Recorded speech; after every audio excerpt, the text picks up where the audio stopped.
and treat us and keep us on a leash, cuz that's how they see us, thinking we nuts. Cuz we'll die for the ground beneath us, because this land made us. This land made of players that stay on paper. That's how we came up amongst the mayhem to the day when we display what we made of. The game could never change us, the West Side teachers. On these streets where you find that D before G. We out west with it, back down, trying to flip a dollar. If you looking, then we got it, you just gotta been a plot. We out west with it, riding clean, wetter than the sea. On the scene with a full tank, blowing AC. We out west with it, I'm posted, let me know what y'all on. Cause if y'all get on something, then just hit my phone. We out west with it, yes sir. Hustle for every penny in the trenches, but we turn struggle into strength. Smell the grind in the air, take a whiff. Only the nose knows the aroma. Compose the money rolls that fold up, holding cold cups. Searching for those that got the purple O's for the $4. And we could go nuts and stay at the stove like grocers, and post up with O's on the table like coasters. That's how the game coached us, made us all in the soldiers. Now that dough is the focus, so know that we own this. Molded by the hood role models, riding good, the latest model, drinking good, raising bottles like we just missed a pothole. You got to know that it's impossible to stop our flow. We've seen it all from watching cops reload 30s a dro while drinking the night away until the block got slow. You'll know as soon as you see us, we the ones laid back in the cut. My demeanor seems to always get me up. We out west with it, back down, trying to flip a dollar. If you looking, then we got it, you just gotta been a plot. We out west with it, riding clean, wetter than the sea. On the scene with a full tank, blowing AC. We out west with it, I'm posted, let me know what y'all on. Cause if y'all get on something, then just hit my phone. We out west with it, yes sir. Hustle for every penny in the trenches, but we turn struggle into strength. Yeah, home of the survivor, survival of the fittest in the town. It's wicked, you can J down in a minute. What am? What's the business? The biz is how you down and get it. From Cape Town, the fifth city that sounds the fifth empty. When we tipsy, it's risky. Where the lick be, at least 10 deep. It tempts me, but there's no mystery. Where the chips be, the tips G. Just our history from the 60s. Pimping ain't easy, but we bleed it. This here game is in our veins, in the air we breathe in. Believe this, it's no game, but the key is your mouthpiece, spit your game. But believe, turn nothing into something. We suffer without supper long enough. Struggling from summer to summer, the same place where the dope is sold. It's home to the Oprah show, the same place I know is home. We out west with it, back down, trying to flip a dollar. If you looking, then we got it, you just gotta been a plot. We out west with it, riding clean, wetter than the sea. On the scene with a full tank, blowing AC. We out west with it, I'm posted, let me know what y'all on. Cause if y'all get on something, then just hit my phone. We out west with it, yes sir. Hustle for every penny in the trenches, but we turn struggle into Take notice, the Entourage DJs are taking over the game. The Midwest invasion is here, and the true Midwest mixtape king is giving it to you. It's DJ G-Spot banging your mixtapes right now. You are now listening to Mixtape. DJ G-Spot and Mick Lou, Chi-Town's finest. It's definitely representing South Side, West Side, stand up. Yeah, they honor my persona. See my coat of arms, cloaked in armor. Live and die by the code of honor. The honorable, known as Mick the Conqueror. My mantra is that of a monster. My vengeance is endless until you extinct like a condor. What you think I was armed for? I'm knocking at harm's door. Molded by the force, call me the Black Mamba. I'm putting up numbers like Kobe in the garden. My thoughts is thoughtless as I talk shit, and there's nothing as heartless as my music lies deeper than the darkness that dwells where the sharks live. You sleeping with the fishes, surfing with the marlins. On the surface, I'll unleash the carnage till you surf, till you starving, searching for a market. I'm the pit boss, tally up your losses. Your fate is sealed way before the card flips. You marks ain't shit. Topic of discussion, they ain't talking about nothing. Keep their noses in the sump. Y'all ain't talking about shit. I hear them wolfing in the whispers, snakes in the grass. We ain't thinking about your ass. Y'all ain't talking about shit. Fucking lying, I ain't buying. Ain't nobody even trying to hear that dumb shit you kicking. Y'all ain't talking about shit. Find yourself some business, get yourself a life and shit out of motherfuckers. Y'all ain't talking about shit. Unlike the players, y'all engage in betrayal. So brave, do anything for the day they can slay you. So devious, even if you can't even see the hate. I don't need to plead my case till you please, I seize the day. Feast off your mistakes from the cleanest of plates. Palate of a pharaoh, it's all seasoned to taste. A vision of perfection, at least 3 in my face. Fanning me with feathers, tease me with grace. I can't conceive defeat, nor will I concede the race to these conceited lames that can't believe my pace. So intrigued by my intrigue and display that intrigues the brain, there's nothing left to say. Hands down, I lure them to attack like cash is the allure of a champion with my banner in the rafters. Topic of discussion, they ain't talking about nothing. Keep their noses in the sun, y'all ain't talking about shit. I hear them wolfing in the whispers, snakes in the grass. We ain't thinking about your ass, y'all ain't talking about shit. Fucking lying, I ain't lying, ain't nobody even trying to hear that dumb shit you kicking. Y'all ain't talking about shit. Find yourself some business, get yourself a life and sit down, motherfuckers. Y'all ain't talking about shit.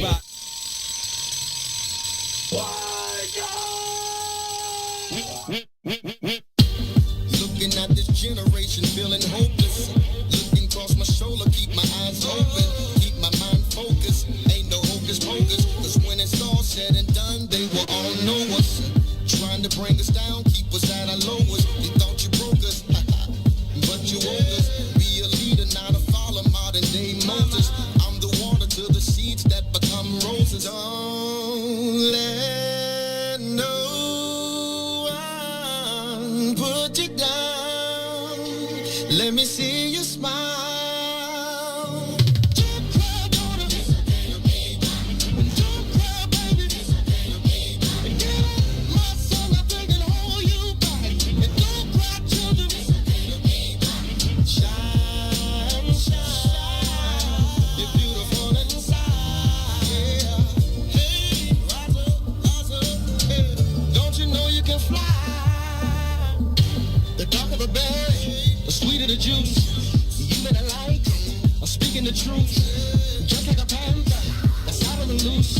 I stay with the people and fight for the youth. Don't let no one put you down. Let me see you smile.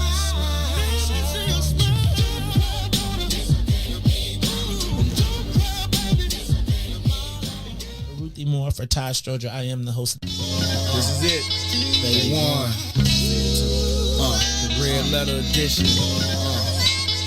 Big Luda. We can chop it up, get our profits up, get this dust. If you just rotate with me, yeah. It's not a song, I'm trying to put you on to what I'm on, yeah.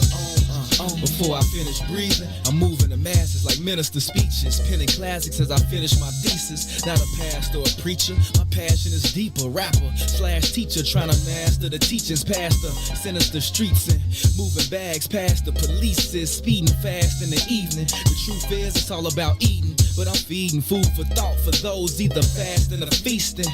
Putting faith in my beliefs when I'm speaking, looking straight till I'm decent, at peace with no fear, believing it's real. I tell them it's heaven, but it's hard when you talking to niggas with no ears.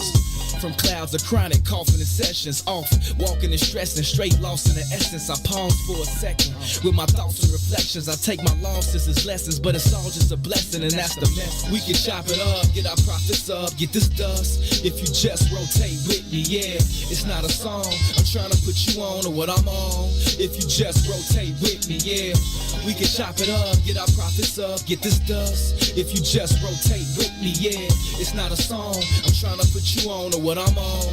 If you just rotate with me. In an instant, friendships in quick in the music business. It used to be just music, now it's just business. The relentless pursuit for loot, dividends and interest, hidden agendas, leaving you defenseless against them. Not to mention intentions to benefit from you penning authentic sentences. Shit for the spinach, niggas that did it. Listen, while you scribbling, picturing images of living on premises, surrounded by fences and different women in silky linens, bending and grinning, intended rentals, you slipping, cause these Vicks is out, tricking your chips in. The game's cutthroat, rules was laid back in the day before rappers got paid by sponsors that slung dope. And shit ain't really changed beside the amount of change the game. Famous names so these lames can front, so I change the game. See my future through the blunt smoke so high, looking at my future through the blunt smoke. We can chop it up, get our profits up, get this dust. If you just rotate with me, yeah, it's not a song. I'm trying to put you on to what I'm on. If you just rotate with me, yeah, We can chop it up, get our profits up, get this dust. If you just rotate with me, yeah, it's not a song. I'm trying to put you on to what I'm on. If you just rotate with me, I'm invincible, guarded by two identical, invisible guardian angels that guard every angle of my physical frame. Spiritual miniature ministers whispering, keeping me on the top of my game. Lessons to gain, pleasure and pain. Like my eyes, they reside on the left and right side of my brain. Quietly praying, navigating my aspirations, passing calculated statements while I'm grabbing my flame. Wasted in the basement, pacing, placing words on pages, blazing my merch to the face. I'm blowing life in the air. I sold my soul to the Lord for a price of a prayer. Yeah, so my nights can be clear when I sit still, writing his will in his likeness, like him, cause I'm knowing he'll save me. He told me to spit and don't let the devil take the gifts that he gave me. We can chop it up, get our profits up, get this dust. If you just rotate with me, yeah, it's not a song. I'm trying to put you on to what I'm on. If you just rotate with me, that's why we shine wherever we go. We shine wherever we go. We shine wherever we go. We shine wherever we go. Lord, Lord. Welcome to the mind of a pothead. On my head, see a young nigga got dressed. We don't give a fuck what a cop said. I'm living a legacy. So even when I die, I am not dead. Nigga, I am not dead. Fuck with me.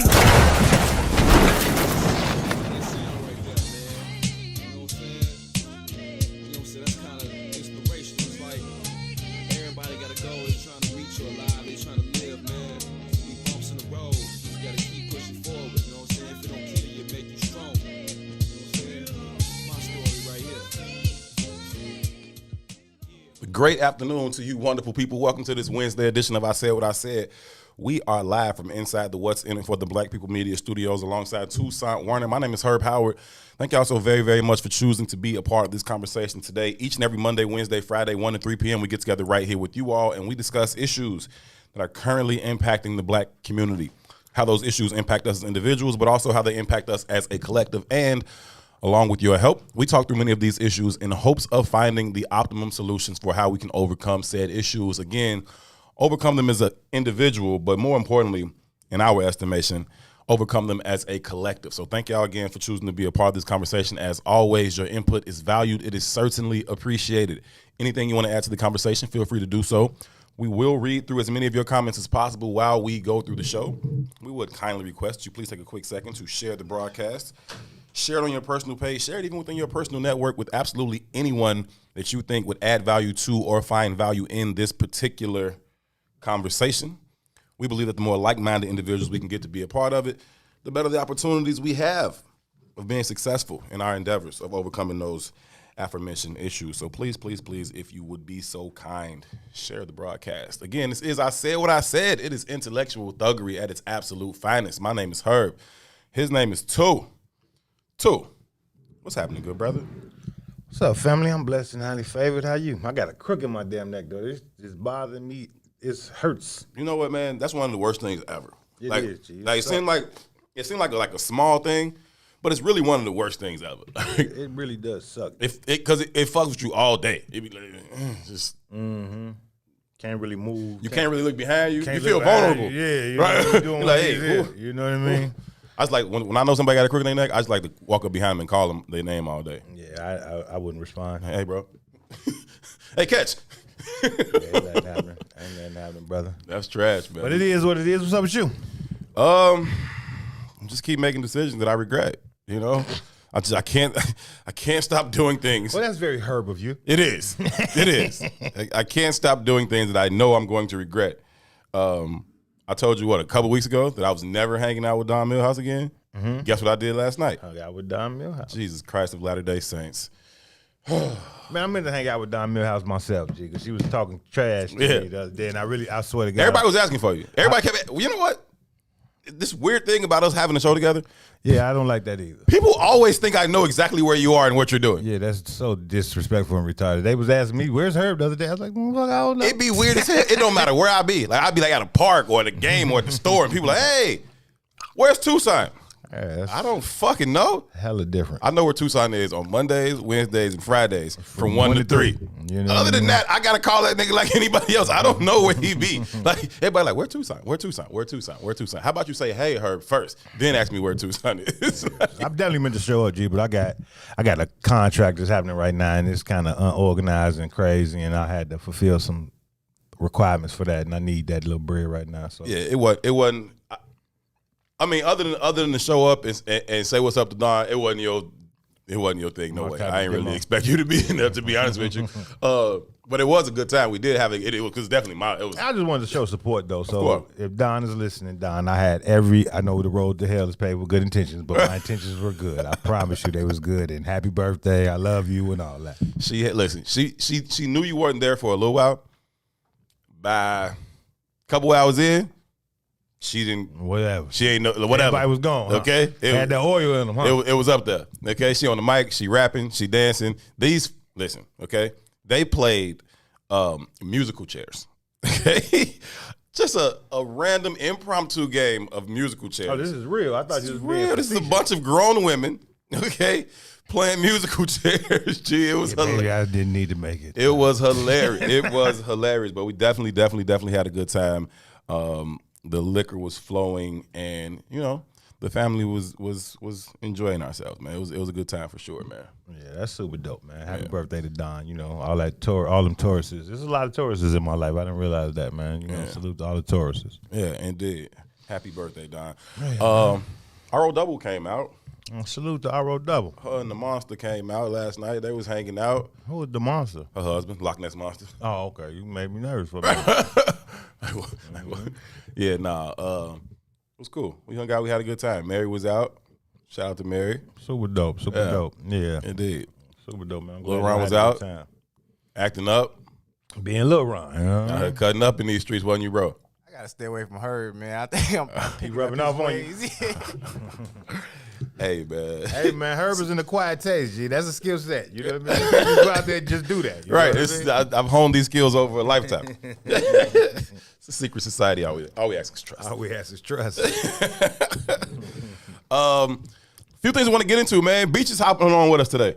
Yes, he is, supposedly. Well, Uncle Walt do what he want to do. You know what I'm saying? So I just hit him on the way in here to text him, and I ain't get no response. I don't give a fuck what I said. Right. I Like, don't care what I said. I'm giving no quarters and asking. Right. You understand me? You heard me? That is my. Have I told you that before? That's my favorite line of any movie, TV show ever. I'm giving no quarters and then No. I don't give a fuck what I said. Oh. From absolutely happy birthday to my cousin Danielle. My auntie Donna's in here, and I don't know if Danielle was in here, but because I doubt it. Because I talked to Danielle earlier. She was walking in the nail shop and she had fresh eyebrows. When they first get them eyebrows done, they do like the tint or whatever. They look dark and wet and weird. She's like they just got to calm down, and then they'll look normal. I'm like, yeah, they got to calm down right now. I ain't never seen them first done. I ain't never paid attention to them in the first place unless they them big. They don't eyelashes. always get them tinted, but when they do, they be like hella dark for a minute, and they look like wet, and it just gotta wait a while, and then it'll settle in, and it looks fine. But I talked to her right after they got it done, and I was like, "Girl, look, you scaring me a little bit." But that is my cousin. That is my sister cousin. I love her to death. So happy birthday to Danielle. She's 2-3 weeks younger than me. We always been joined at the hip since we were shorties.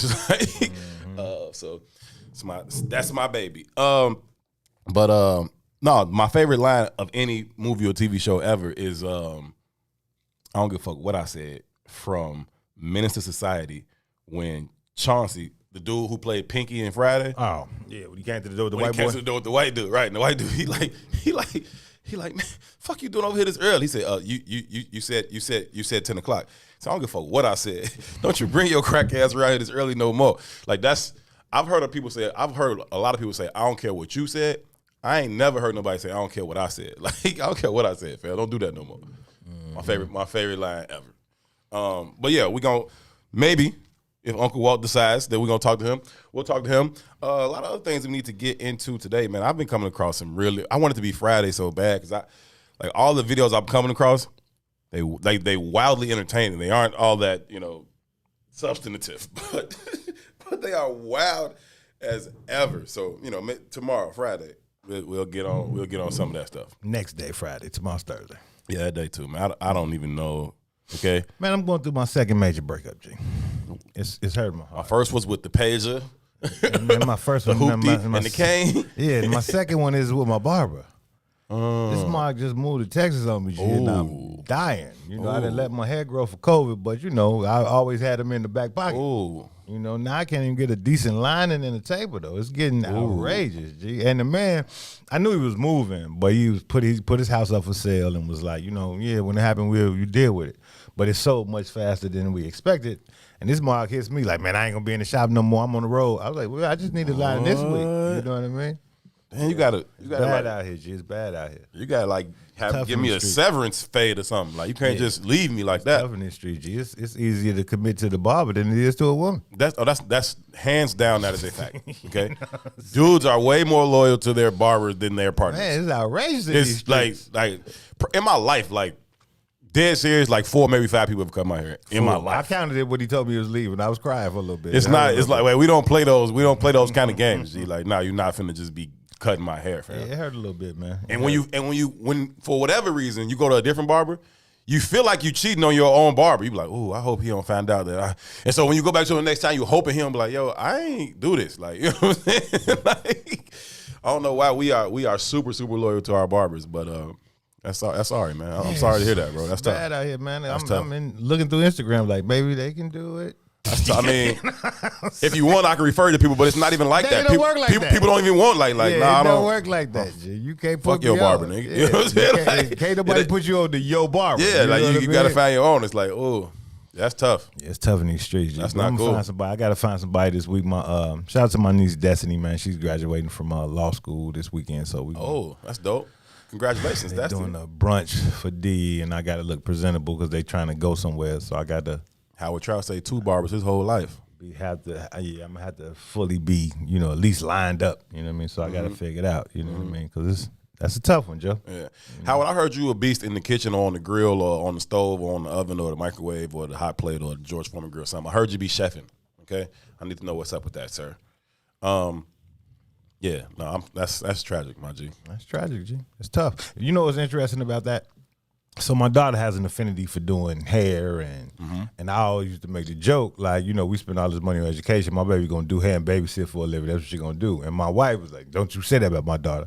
But then I think about it. When we start thinking about the black community, how economics works in our community, That's the only place we getting bread. That's one of the premier opportunities in the black community. You get you a daycare or a salon, it's busting for you. Busting, because we're guaranteed to spend our money with you then. Those are we only let black people cut our hair, and we do only our give hair. up, and black people can only watch our children. And in most instances, we'll right. let black people keep our children. Right. You know what I mean? So I was like, you know, my baby did my little braids in my hair right now. So, Yeah. you know, but she ain't working with no clippers yet. So we gotta advance that game. I'll fade you up, bro. It's not Let gonna me let me line you up in here on Friday. No, I'm cool with that. I'll bring liners, clip. We line you up right here on the show on No, Friday. that's not bro. gonna happen. We should bring a barber here and line me up and not discuss whether that's valid to cut my hair again ever. That's a good idea. good idea. Let's look into that. True story, G. High school, we had to do this, and this was now as an hour. Like, one of your opportunities for would be your career path, what you want to do in your life, right? So my homie in Iowa used to cut my hair, and he was like, he want to be a barber. So we had to do a live demonstration in the school. So I'm the only person who's gonna volunteer for the demonstration. I might be the only other black person in the school.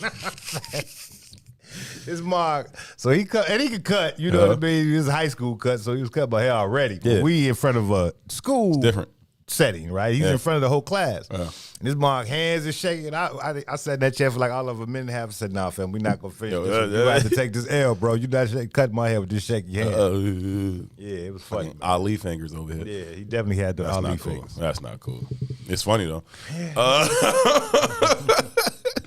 The first person that ever cut my hair was my auntie Kim. All bad. My goodness gracious. Gee, I look at these pictures like, what is going on? What's so crazy about that is me, my brother Ron, and my godbrother Tori, we used to fight for these fades to go first. Kim, cut us up. Get up. Look. Look back at the pictures now, like, Everybody needs to go to jail. My mama, Kim, everybody, go to jail. So my first barber was my mama. Yeah. Right. So my mama was one of them jack of all trades, master of none. You know what I mean? Do a little bit of A everything. little bit of everything. Like for a year or two, she was a chef. Then she was a hairdresser. Then she did everything, and I don't remember none of them sticking. You know what I mean? Just playing with this, Just play with that, did, nibbling play this, with nibbling everything, that. man. I remember my first fade I really had a bowl on bowl? my head. It was really a bowl. Like she cut around the bowl. G. I was like, come on, man, you disrespecting the streets. It's trash, G. But we used to fight for these faiths. But this is how life works. This is how amazing God is. This is gonna sound terrible. This is how amazing God is. Kim had a stroke a couple months ago. That was the next thing I was gonna say, and I heard it in my head. I was like, that sounds terrible. She had a stroke a couple months ago, right? So she coming over, she staying at the house, make sure she good. So I'm like, let me fade you up. She wear her She got real the short. low fade? Yeah. So I'm like, let me fade you up, G, for old time's sake. But she this how she knows that her haircuts used to be trash. She like, no, you gonna get me back. Get you back. So you knew this was trash then, like. But anyhow, Hey, but you was asking for it though. oh no, So we was it thirsty is what for it is. We was, You know what I mean? we was thirsty. I'm gonna for give you it. some game old man gave me when I was very young. Mm-hmm. If you gonna fuck somebody, make sure they like it. You understand me? And he wasn't talking about sex, but in whatever regard, if you're gonna take advantage of somebody, make sure they like Wow. it. And that's been the motto that I've lived by all my life. When you think about that, G, That's brilliant, G. when you think about that, like, in seriously, let's just say relationships, like, right? I ain't been shit to a lot of people. You know what I'm saying? I've really only been in like 2 relationships in my whole life. Right? Everybody else, I just ain't really been shit, right? But they liked it. Like you ask me right now, like, yo, heard you talk to her back in '99. Like, oh yeah, we was saying was. It's a rule of thumb. It's a rule of thumb. I probably got that I like same that. kind of trajectory. Like nobody would spit on my name in these streets like that. Yeah. And I would be thinking in my head like, yeah. Hey, J. Cole is on this one song. I can't even think what the song is called right now. But he say she from the West Side, and she seen my best side. He like, I don't know about that. But That's real. yeah, no, that is a whole entire thing, man. That's one to live by. That's a good one. Say that again. If you gonna fuck somebody, Make sure they like it. it's real. Ron, write that down. It's real, G. I got dudes in the streets right now that get their life from me because I bought them a sweatsuit before. Mm-hmm. You know what I mean? Like it's stuff like that. Like people don't think about it in that kind of context, but it's real. No, that's fire, for real. It is what it is. Let's take our first break now. When we come back, we will hop into the conversation for today. It is a pretty decent Wednesday afternoon here in the city of Chicago. Hope y'all are well wherever you should find yourself. This is I Said What I Said. His name is Tu. My name is Herb. We'll be right back. WIIFTBPM. WIIFTBPM.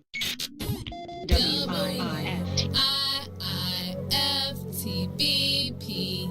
Media's just for you and me. WIIFTBP. Media's just for you and me.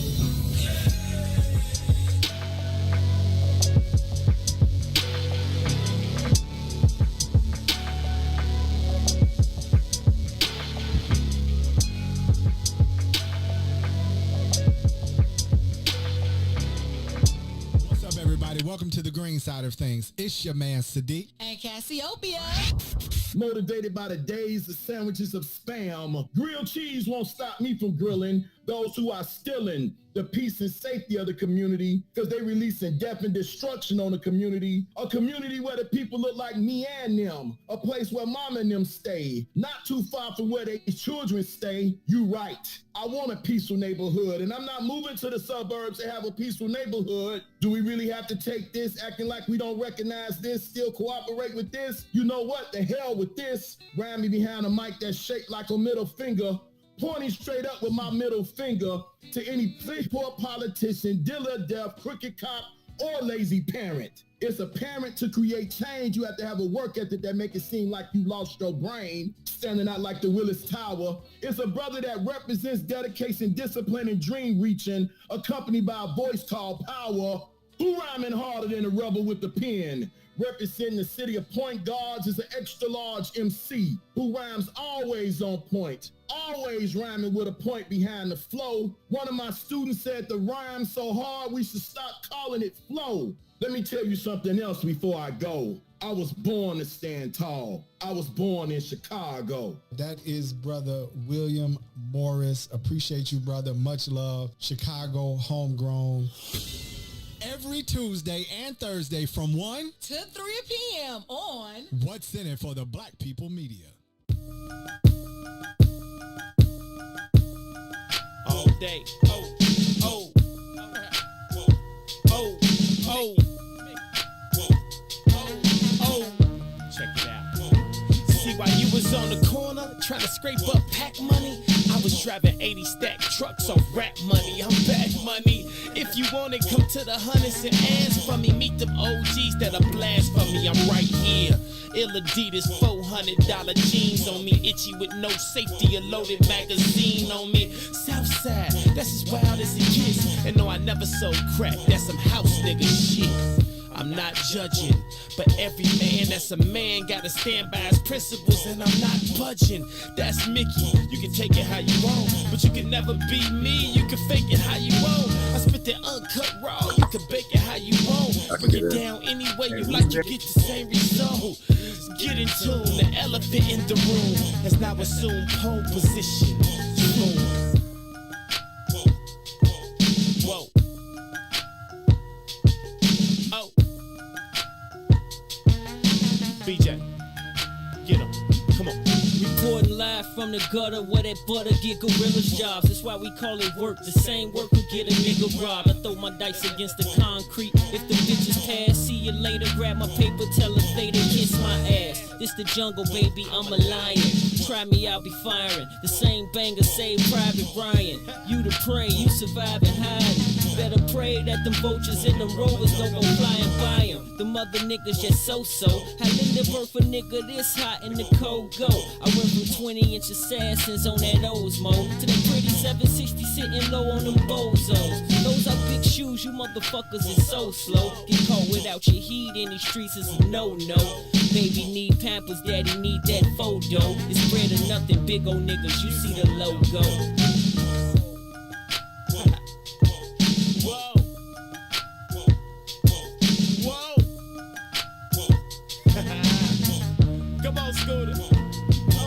Look, I don't see a nigga alive. And if a nigga claim he better, then that nigga done lied. And if some niggas jump chose, bet them niggas done died. You can always spot a cobra by the look in his eyes. You look at his clique, check out his bitch, look at his guys. Cause 9 times out of 10, all that tough shit be just a disguise. And that does it. I got the chrome Mac in a black luggage. Cause money ain't the root of evil, Jack is the lack of it. I stay different. I move around like y'all hate women. I'm starting to think this whole industry full of gay bitches. No checkers, it's a chess game. Catch me in the next lane. Fly nigga, bunch of ice on me like my chest frame. All money's pocketing that like a Hamas rocket attack. Explode profit and jacks for your moccasins black. Acknowledging that he resides. These scriptures is heathenized. Y'all couldn't paint the pictures that he provide. Eagle eyes, eagle eye on the beef out. Either scream peace or pull your piece out. The flow will knock your teeth out. From out west where we never put our rags down, nigga. If I ain't the best, most likely it's that rag town, nigga. That's me.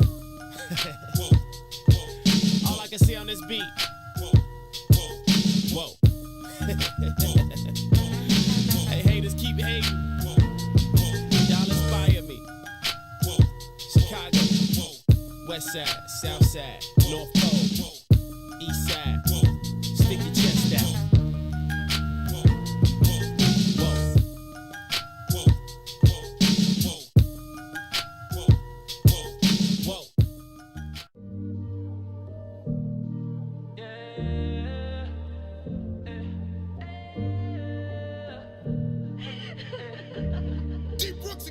Hey, I'm crying real tears. I'm crying real tears. I'm crying real tears for Chicago. I pray we don't get lost in all our sorrow. I say I'm crying real tears. I'm crying real tears. I'm crying real tears for Chicago. We don't know what we gon' let us see tomorrow. All right, baby, we got to win. 52 wounded, 10 murdered in a week. y'all doing, man? Not on air yet, though. We're gonna bring you in on air. Okay, no, I'm just saying how y'all doing. That's all. We great now that you in here.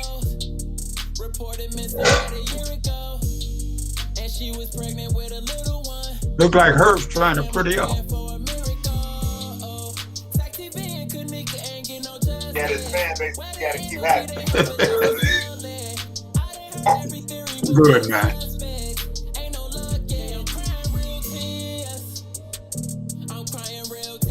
Happy to hang up. All right.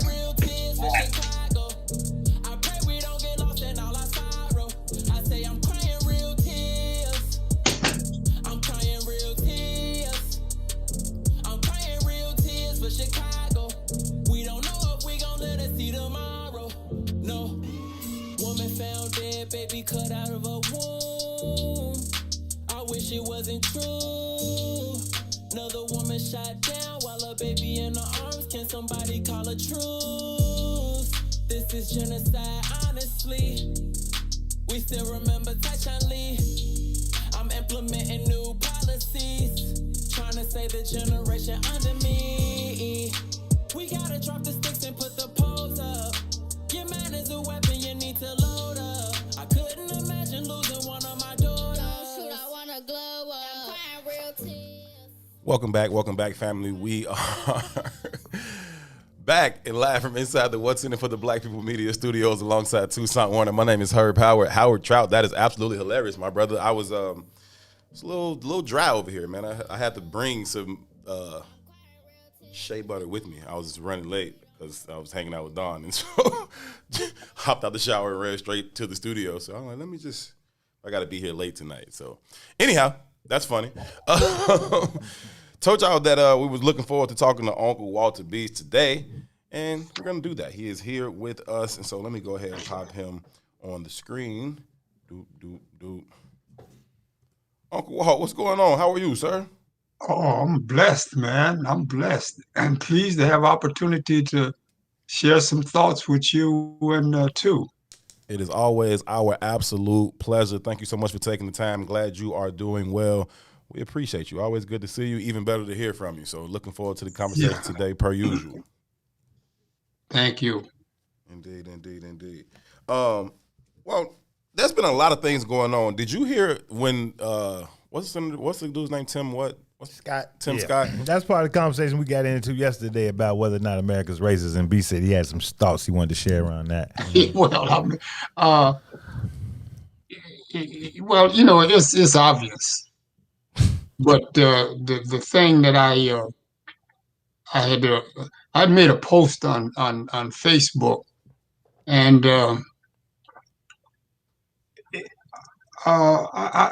let me read it to you. Can I read it to you? Of course you can. Let me share this with you, man, because it was just it's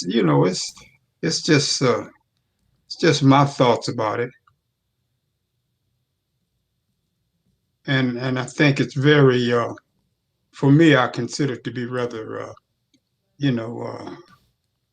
insightful. Mm-hmm.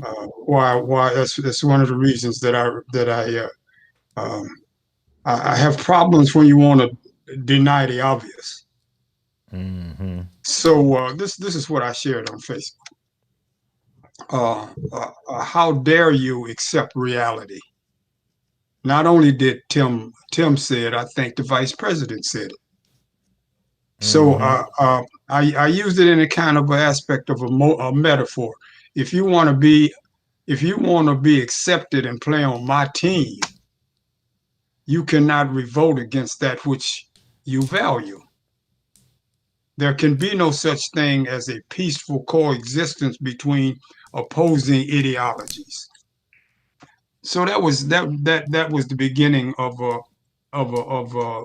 what I have to say, is that you cannot be in a situation where you deny reality and at the same time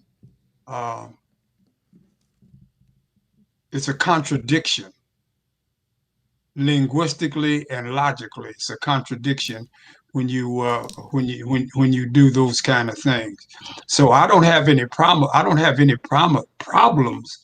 with what the senator said, or what the vice president also accepted, except when they confuse the reality of it.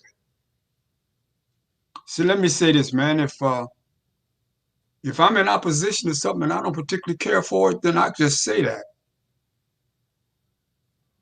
If I love America, I'd say I love America. Mm-hmm. And anything they do is okay with me. But I'm not going to try to deny what they do. And that's the problem that I have with the with the type of comments. America's racist. How do you operate on a functional definition and deal with the aspect of what the premises are? If the premises are in agreement, how do you then deny the conclusion? Mm. The question is America racist? It either is or it's not. He either died or he didn't die. So for me, it is, if it's racist, you say it's racist, and I accept the fact that it's racist, and then I try to make an adjustment living in a racist society. But then don't sit up in front of something. May I say this? I had a friend named Vernon Thornton in Cleveland, and Vernon and I used to hang out together. And Vernon used to always, he had a comment that I just always loved. He said, "Don't piss in my face and tell me it's rain." Mm-hmm. So that's all I'm saying. If it's racist, it's racist. And if you have accept that and you're going to function within that aspect of it. And again, and I may have said this last time when I talked to you, my father's position was, to me, it was rather simple. He said, you have to decide what your relationship to racism is going to be. Mm. Beach, But he wasn't. Check out this perspective, though. Maybe that's really the crux of the argument, though. Maybe the premises aren't in agreement.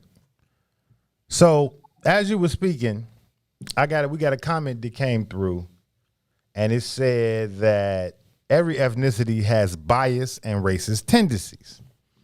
Right? Now, bias, I get. Racist, I don't. And that's because I have a full understanding of the definition of racism. Right. Which is a system of power. But what I recognize is that the more we have conversations, the more I recognize that we don't have a full understanding of definitions. Of course. Right? And when you don't have a full understanding of the language being used, then how could you come to a clear, concise understanding or conclusion of the premise? Because you don't understand the language that's being used in the first place. So when Kamala says America's not racist, or Tim Scott says America's not racist, maybe because their vantage point is from one of ignorance. And they've created a conclusion based on their ignorance. Now, I got my own idea. I'm just bringing this up for the sake of conversation. As to play devil's advocate, and maybe not even play devil's advocate, but maybe in a sense of reality, some of these people, like, if their experience is so different that they don't really see that. You know what I'm saying? It's like, you have somebody who has been abusive to, a lot of people for a long time, but everybody else knows this person to be upstanding, model citizens. Like, now you talking about such and such? Nah, they ain't been doing that all. Yes, they have been. You know what I'm saying? But, the people who know, and the people who don't know have no idea. That is a possibility. Yeah. Well, let's examine that, because I think that both of you saying about the same thing. And I want to. I've given it some thought on that at the level of consciousness, man. What can you be unaware of? What experience can you have that you're unaware of? So how could you live in a racist society and not be aware of the energy and the processes that you're exposed to? Now, let me share this with you. I was in Ghana, and when we were there, I met a brother, Tony Jones, and he's since moved over there. And Tony and I was hanging out, and we were kind of close, you know. And he and I came to the same conclusion. All of the deprivation and disparity and human frailties exist in Africa just like they exist in any part of else of the world. And I think I told Toussaint, I stood on the four corners and watched the world go by. I've been all over the world in parts of China. The only thing I haven't done is murder somebody and rape somebody. So I may not be the model citizen to have this discussion. But the point is that when I was in Africa, the one thing that I understood, I don't have to worry about something happened to me predicated upon race. Just because you're black and jogging, you can get shot and killed. Just because you're black and ain't no headlight on your car, you can get killed. Now you can, in Africa, you cannot have a headlight, but you won't get killed just because you're black. See, the thing that I have the problem with is that how do you abandon the just because? How do you get away from that? That's the question, that's the question that I posed. My son, Arif, he and his man was hanging out, and the police pulled him over, and they put the squeeze on him to get a couple dollars, Now that happens here, that everything. The point I don't understand, and like I said, it puzzles my will, is that why do policemen need training not to kill black people? What training have they been given? Right. Not to shoot white people. Right. So how do you miss that when you say that you are conscious and when I say intelligent, I don't mean academically intelligent. I'm just saying understanding things that has to make sense. I had a good friend of mine. Her name was Deborah Generos, and I hired her when I was running a program in New York at the YMCA. And after having some interviews, my assistant Michael came in. He says, "There's a young lady out here want to be interviewed." I said, "What you mean she want to be interviewed?" I said, "I thought we had all of it." We did, but she said she was on the D train. And she heard that somebody was hiring at the YMCA. So she got off the D train and came back to the Y and found out could she be interviewed.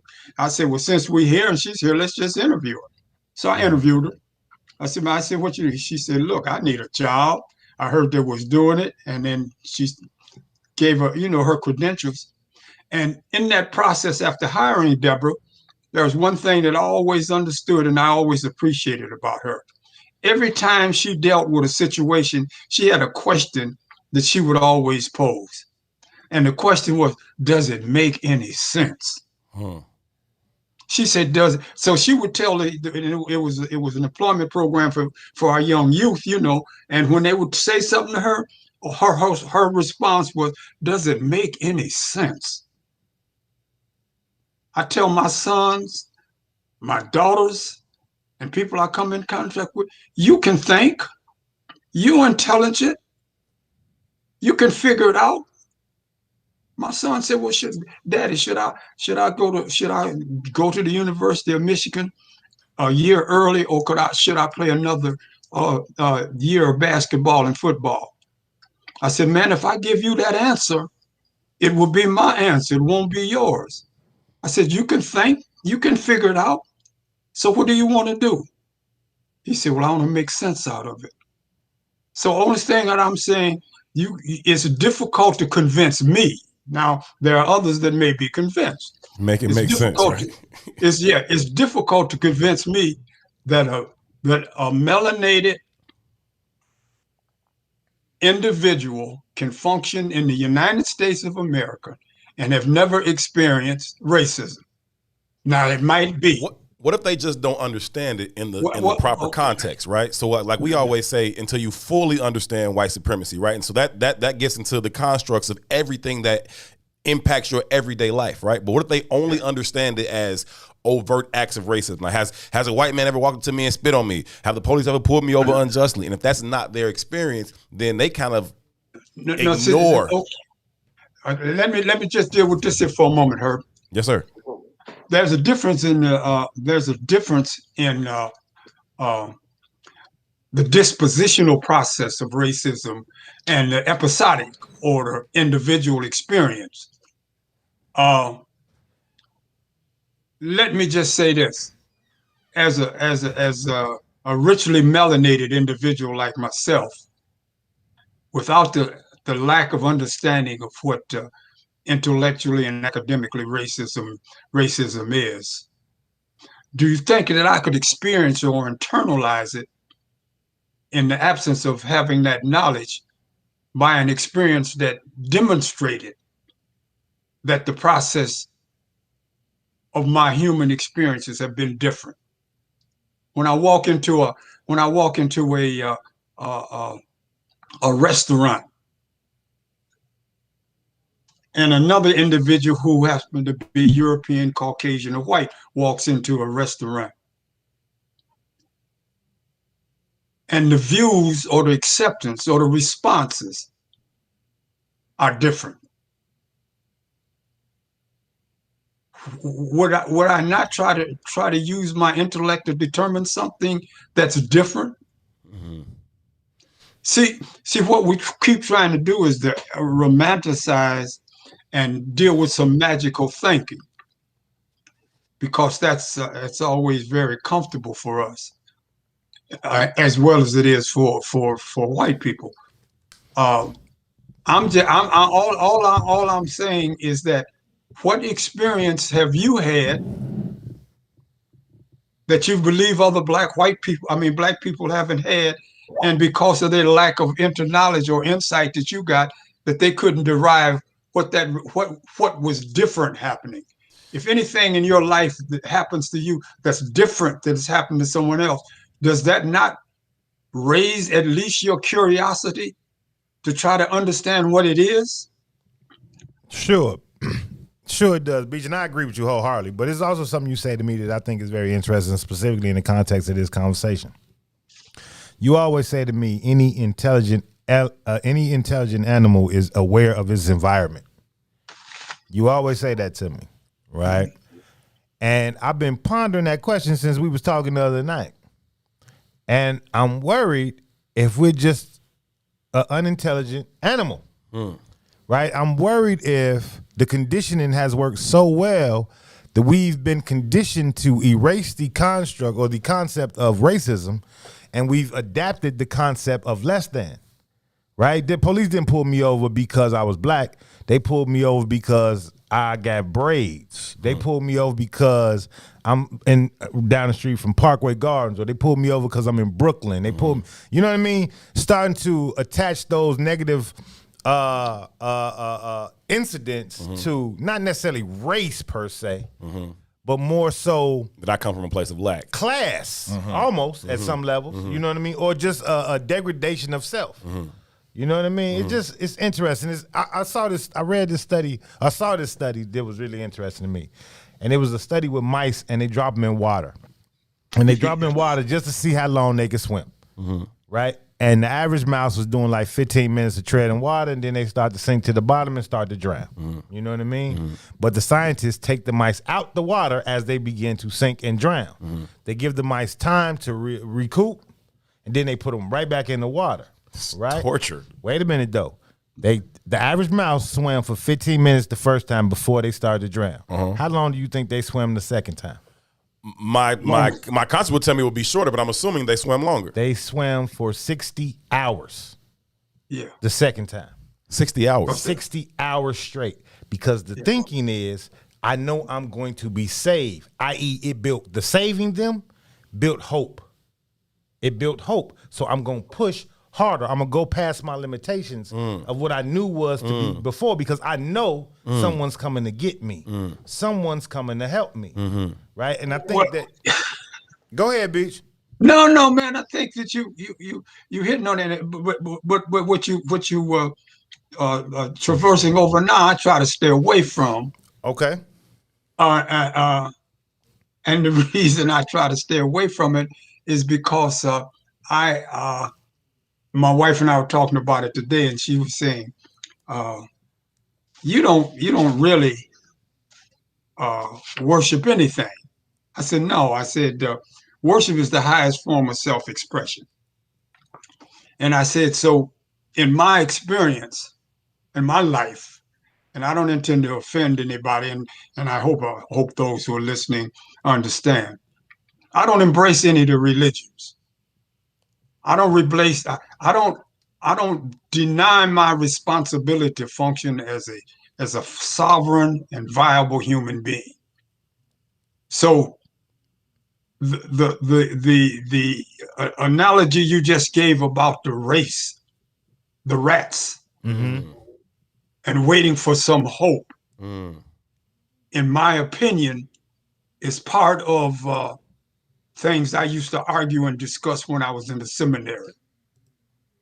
The aspect of there is something or someone that will save you.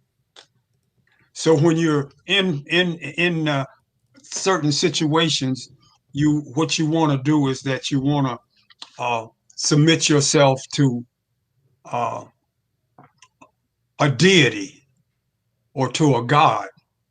And my position on this, for me, is that I am God appearing as Walter Beach III. I'm not looking for no salvation from something outside of me. So there is no. So that's the construct of the religious aspects of infallible creeds and dogma. Regardless of what the theological source may be, they all are predicated upon that same aspect of fear, an infallible dogma or creed, and third and lastly, a post-mortem promise. So, Uncle Walt, is the thinking then that, okay, if I don't believe some greater power is going to come then save me, then I am more motivated, or at least more responsible or accountable to myself to fix this than I would otherwise be. Right, and I draw upon all of the resources that I'm available to. I'm available to get. Sure. See, I don't, like I said, man, I just me. I don't understand if somebody believe in God, what they need a gun for. What you need a gun for? What this cat gonna do? So what's been happening to us for centuries? And there's some of us saying, and my mother was one of them, and I sat in the church, man, till I was 19 years old. And got elbowed in the side when I was going to join, for 19 years. She beat me on the side of my, going up there, But the point is, that was just me. I'm not saying that there are other individuals, but I'm not waiting for the Savior, man. And when someone comes at me, and I'll deal with it in the context of what we're dealing with now in terms of police discussion. The police, if you come into my house, I ain't calling the police. Why? Because I'm the police. I'm the police if you come in here. Well, I'm gonna come call. What does that mean? That I have to rely on someone else to protect me? And I appreciate this discussion with y'all because it gives me an opportunity to say how I feel about living my life. That is why we always are so happy when you come, because we want to hear everything you got to say about not only how you live, but your perspective on the larger picture at hand. Uncle Walt, we need to take a break. When we come back, we'll dive deeper into the discussion. Uncle Walt, let me be very, very clear about the conversation we were having at first. I am in total agreement with you about racism in this country. I was just offering the other perspective on it as a possibility. I don't really believe it, but it's a possibility. We'll have that conversation and more on the other side of this break. Uncle Walt is here. This is I Said What I Said, Herb and 2 for another hour. We'll be right back. WIIFTBPN. WIIFTBP. Media's just for you and me. WIIFTBP. Media's just for you and me.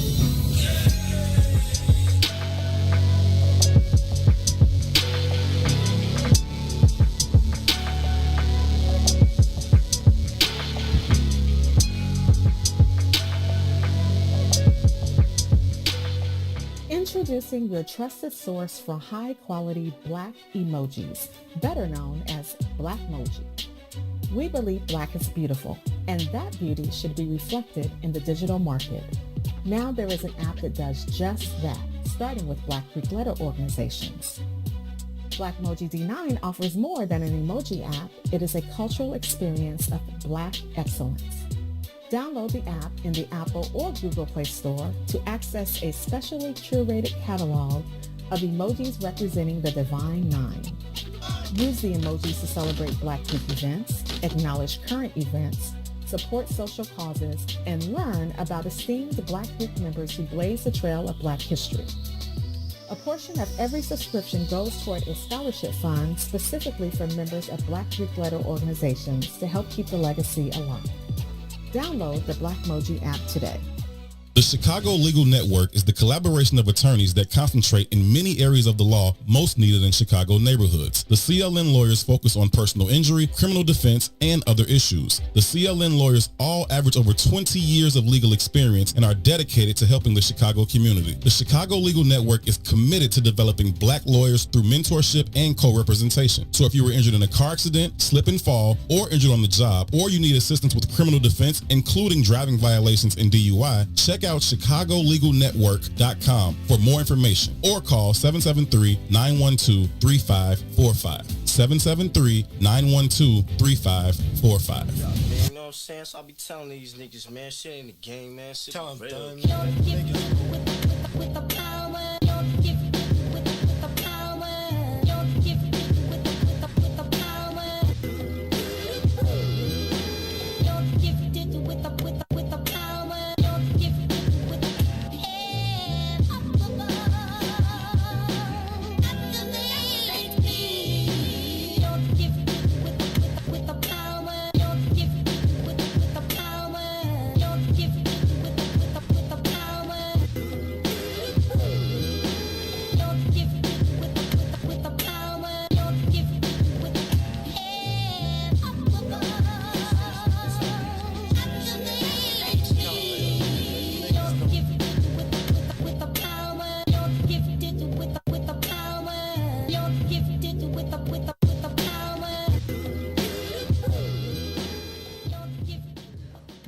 Welcome back, family. We are live from inside the What's in It for the Black People Media Studios alongside Toussaint Werner. My name is Herb Howard in the production studio doing what he does. Ron Rilla. What, Ron, you good, bro? Yes, sir. What's the word, my boys? Hanging in there? Man, I'm just trying to make it through this day if I can go crash. You was in rare form last night, my brother. I'm taking notes. I've been learning from the masses. Glad you in here, man. Glad you in here. Always an absolute pleasure.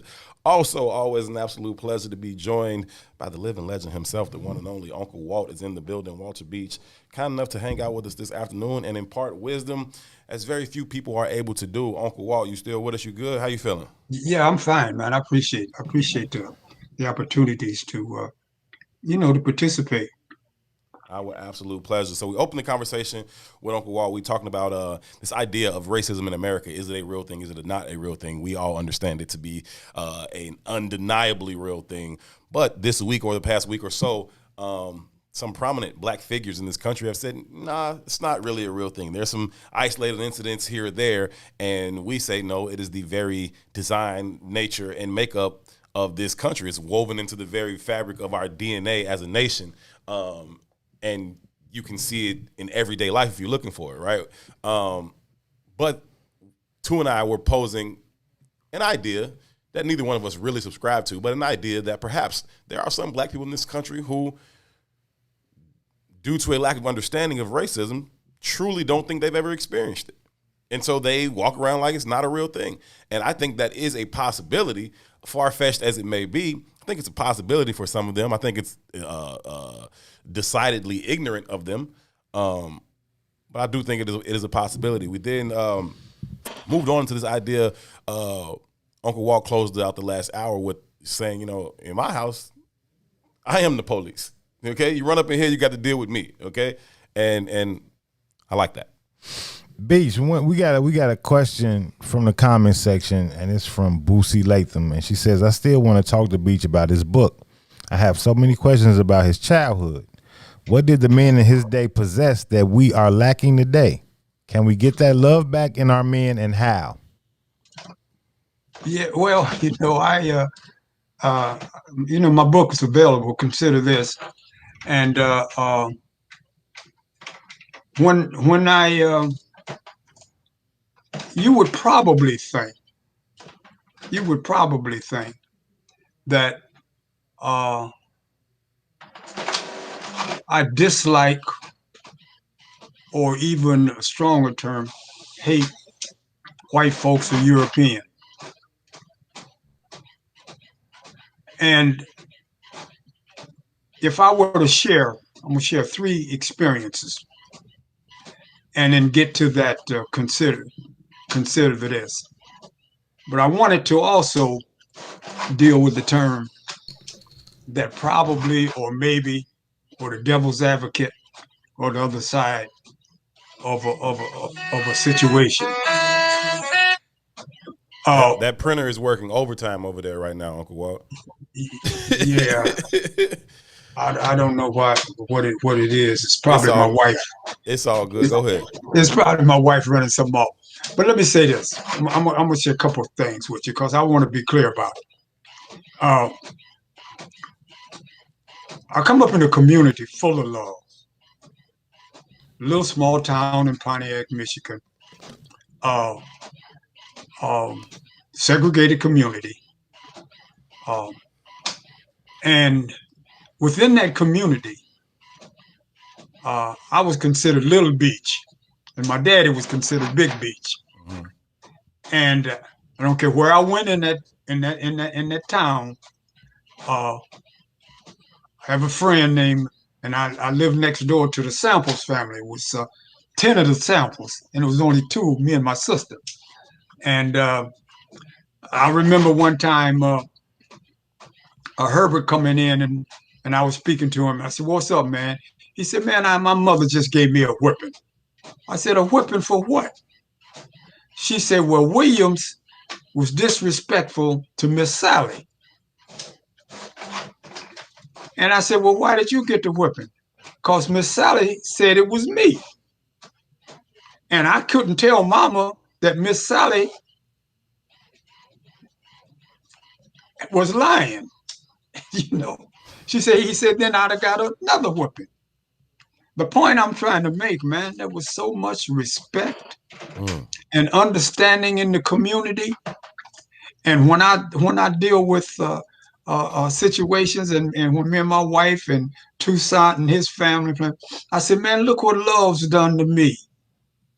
Look what love has done to me. Peace, beauty, harmony, truth in all I see. Look what Mr. Balch has done to me. A white man, when I was in junior high school, made me feel that I was worth something. Look what Mr. Render has done to me, a white man in high school. Look what my dad, my uncle, Mr. Big Boy, Mr. Doug, Mr. Rochelle, sitting by the table when they playing bed whist. Little Beach, look, this is how you do this, and this is how you do that. So that's the kind of environment I grew up. I was the only black player on the football team at Central Michigan University. And I heard the word nigger so many times I could think it was my name. But I never did have to fight because the white boys fought for me. Look what love has done to me. We go into Illinois, Iowa to play football, go into a restaurant, and they would tell Mr. Bill Kelly, he can't eat here. And Mr. Bill Kelly would say, then none of us can eat here. Go to a hotel, he can't stay in this hotel. Then Mr. Kelly say, we sleep in the bus. So I don't hate white people. I make a critical distinction between if there's melanin deficiency in terms of what their attitudes, what their beliefs are. So I'm not an angry black man. So I don't hate black people, but I hate racists. So those that are not racist, then I apologize to them. If you're a white man and you're not a racist, then I apologize. But if you are, don't look for me to be acceptable and give you some quarters. Because for me, that's why I like this. For me, it ain't never happened to me, man. It ain't never happened to me. So I don't give no quarters. I don't ask no quarters. It's my favorite thing that you say, Uncle Walt. You know, I think that's important, Beach, the way you even phrased all of that, right? So Boosie asked the question, and I got it in front of me still, and I want to specifically quote her, because she says, what did the men in his day possess that we are lacking today? And can we get that love back in our men? So it's kind of like oxymoronic. She asked the question, but she answered it. But she answered it herself. Mm-hmm. What are the men lacking, and can we get that love back? Mm-hmm. So I grew up in a small community in Southside Chicago. Mm-hmm. Same experience, though, right? The men in my circle, the people in my circle, obviously loved me. You know what I mean? And I'm a legacy in my neighborhood. So my father grew up in that neighborhood. My uncles grew up in that neighborhood. You know, my grandmother and my grandfather were young parents in that neighborhood. Much like Beach, I was little Ricky, and people who didn't know my daddy, I was little Carl, my uncle. Right. You know what I mean? Right. And I got that same kind of love, and I'm not just talking about on the porch. I mean, everywhere. Through the neighborhood. Right. Well, see, that's what community is about, man. Yeah. Community, see that, you know, I got a functional and operational definition that a brother in Africa wrote about community. But when you get into community, man, what no place in that area that if I stepped out of line. Now, in my book, I have a thing. Doc Hayden in the drugstore here. There's a brother, Doc Hayden. He had a drugstore on the corner, right? Yes, sir. I go in there and I try to steal a comic book. I put the comic book up under my sweater while Doc is, doing what he's doing. He see me when I come in. Hi, Little Beach. I said, hi, how you doing? And everybody's mowing around. I put the comic book up under my sweater, man. And when I was getting ready to go out, Doc Hayden called me. He said, Little Beach. I said, yes, sir. He said, are you going to pay for that comic book or your father going to pay for it? I said, Doc, please don't tell my father. So he said, I tell you what, I'm going to give you that comic book, but I want you to make me a promise. I said, yes, sir. He said, promise me as long as you live, you'll never steal another thing or take something that don't belong to you. I said, I'm promised. And I'm 88 years old. Until this day, I've never taken or stolen anything that didn't belong to me. See, that's what community is about. I love you, Little Beach. He didn't say that. But like I said, when I grew up and started looking and adding things up, it made sense. That's what he was telling me. I love you, man. I don't want you stealing. They were selling drugs in Pontiac, Michigan. There were pimps in Pontiac, Michigan. There was hustlers in Pontiac, Michigan. But when they saw me, hey, Little Beach, get to school. I knew who Johnny Powell was. I knew who Sam White was. I knew what they were doing. But every time I got near them, what did they tell me? Hey, man, this ain't for you. You going home. I don't want you out here on the corner. I was in the military. Now y'all know this. It was a gambling joint in Pontiac, the Big Six. I couldn't go to the Big Six, man, until I got out the United States Air Force. And I was always trying to get in there with some of the other guys when I was 15 and 16. I want to get in there and shoot some crap too, you know. But every time I got to it, Mr. Charlie Banks said, Little Beach, can't come in the pool hall. Can't do this. So the young lady who's asking the questions, that's what it's about, man. That's what it's about. When we was in community,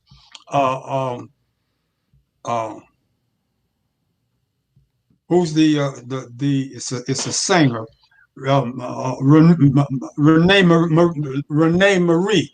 She sings a song, and in her song she said, she talks about her brother who's down and out, and in the song she said, put a little something in his hand. Then she talks about an abused woman, and then she said, put a little something in her hand. And she finally walks out. She said, when we love each other, she said, that's what makes us strong. Can I read something to you right quickly to reaffirm that? Yeah, sir. From 2000 Seasons. This is from 2000 Seasons. The African writer, Amaha, wrote this from 2000 Seasons. And he also wrote The Healers. But this is the one that addresses what I think the young lady was saying. In 2000 Seasons, this is when they're talking about oppression and the colonial slave owners. And while they're chasing a group of slaves, they get away, and then when they get away and they hide, they say to this one slave lady, her name is Abina, A-B-N-A. So they say to Abina, said, you here with us, and you could have saved yourself. And this is Rabina's response in 2000 Season. To save myself apart from all of us, there is no self apart from all of us. Mm-hmm. What would I have done with my life alone? See, that's what it's about. And until we get into the position that we deal with the pre-colonial mentality as opposed to the post-colonial mentality, we'll begin to see that. What is she saying? To save myself apart from you and Toussaint, what would I be? Right. E pluribus unum. What would I be? From the Latin meaning what? Of many there is one. There is only one. It's no such thing as We're all collective. We're all a group. It only works if it's us. You know what I mean? I'm with that. So we get another comment saying that says, and this is part of the conversation we was having the other night, and I'm only saying this on the broadcast because I know Brother Salim is listening. I want to get you and Brother Salim in the room to participate in a kind of intergenerational kind of conversation. But one of the things Salim says all the time, and I agree with Salim, because there's this conversation circling around reparations and how that affects black people.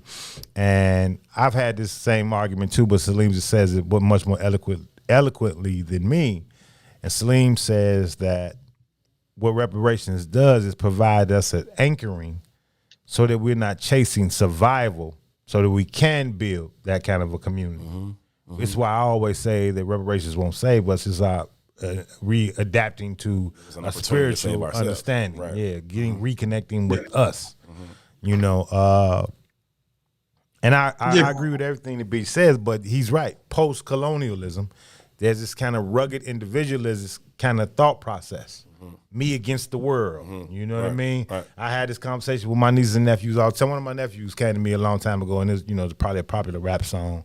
And it was like, gangsters do what they want, suckers do what they can. You know, and he used to say that all the time. And I was like, you believe that stupid shit? Yeah. You know, I said, do you believe there's some value in just doing what you want? I say anybody can do what they want. There's nothing attached to that. You know what I mean? It's a man that does what he has to. Yes, that's a responsibility. Does what he wants. Right. You know what I mean? Right. But we've changed the theory of things. We've changed the definition of things. I.e., in his mind, he interpreted masculinity through the lens of doing what the hell I want to do. No, a bum does what he wants to do. You understand? It takes no responsibility to do what you want to do. It's no accountability to doing what you want to do. Right. You know what I mean? But and that's kind of the same context around the word of the racist experience. The language has shifted. Right, because rugged individualism is the standard.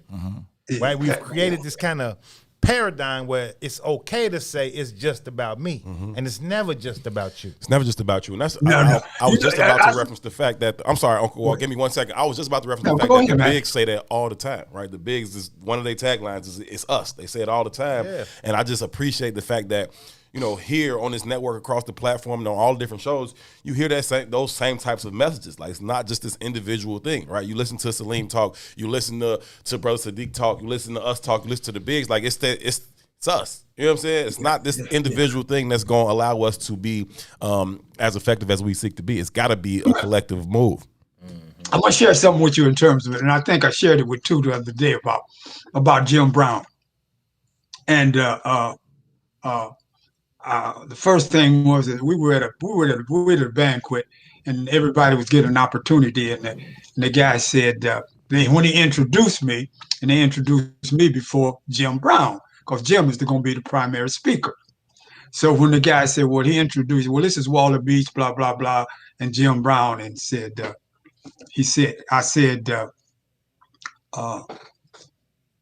I represent myself, I said, and Jim is who he is, and I said, so, and then I made my little speech. And then when Jim got up, Jim said, y'all must don't understand what Doc and I are talking about and what we do. And he said, we play on the same football team. But Jim said, I ain't never tackled nobody because that's what Doc does. And I want to extend it further, because I was telling Toussaint, he and his wife and me and my wife were out to dinner, and this must have been about maybe 20 years ago.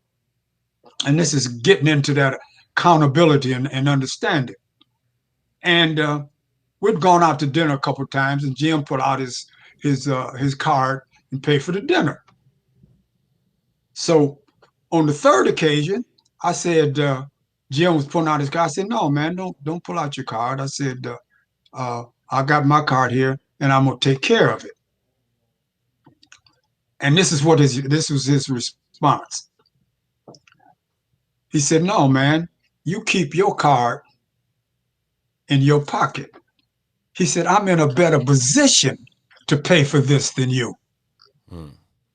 So our relationship ain't predicated upon when I go to dinner, you pay, and when you go to dinner, what he was doing and what he constantly has done in my experience in my life is to show me what our traditional relationships must be.